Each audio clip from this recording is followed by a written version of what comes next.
Without a plan, chances are good you'll end up at an unintended destination, an unhappy marriage, an unfulfilling career, in bad health, or all of the above.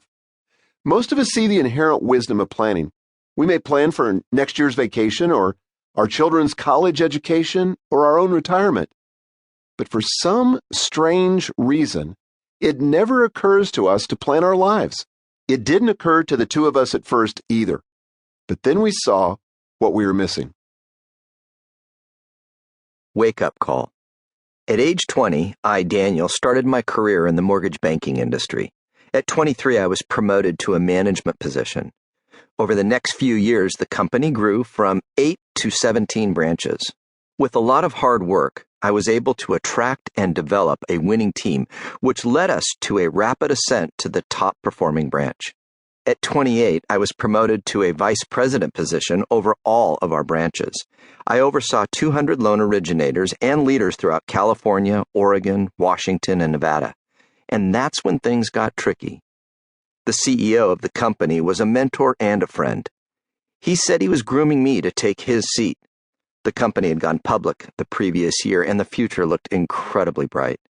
I was far exceeding my financial goals and couldn't imagine a better plan for my career. But I sensed deep down that something was off. Many of my peers in the industry were wealthy by most standards, but many of them paid heavy prices for their success. Some were divorced or complained of unfulfilling marriages. Some had very challenging relationships with their teens who wound up in real trouble. Some could not make it through a day without the aid of a cocktail or a drug. Few invested in their physical and spiritual well-being. As I looked around at many of the faster-paced industries, I saw some of the same trends. At this stage of my life, married with 3 little kids, I could see my life heading down the wrong path. These people were highly successful in one area of their lives, money, yet bankrupt in other areas that mattered most.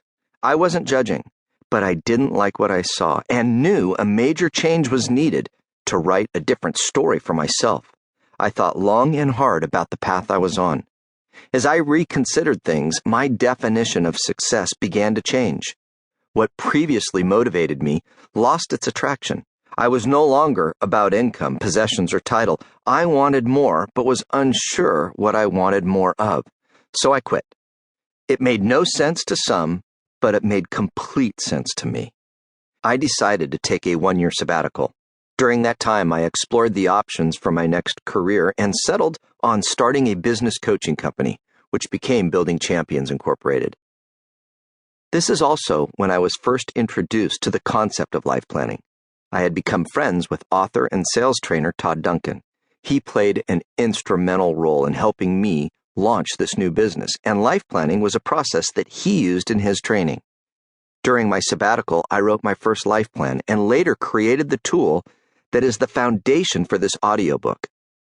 Believing that self-leadership always precedes team leadership, we start our clients with life planning before discussing business and leadership development. Over the years, thousands have been helped by the life planning process. Life planning has been a big help to me too. More than 20 years after discovering and implementing the process, I not only avoided the fate of some of my colleagues, I've been able to structure my days around the things that matter most. Michael's story is similar. The cost of success. In July of 2000, the publisher of Nelson Books, one of the imprints at Thomas Nelson Publishers, suddenly resigned. I was asked to fill the job and become responsible for the business. The division was in bad shape, that much I knew, but I had no idea just how bad. And as it turns out, Nelson Books was the least profitable division in a company of 14 divisions. Over the next 18 months, I did very little other than work to turn things around. I was constantly on the road, and my team and I spent innumerable evenings at the office. We went from being the least profitable division to the most profitable. I was promoted again and given additional responsibilities. But success began to take its toll. As the workload increased, exercise decreased. I ate more and more junk food and began to gain weight. I felt stressed and eventually ended up in the emergency room with what I thought was a heart attack. Thankfully, it was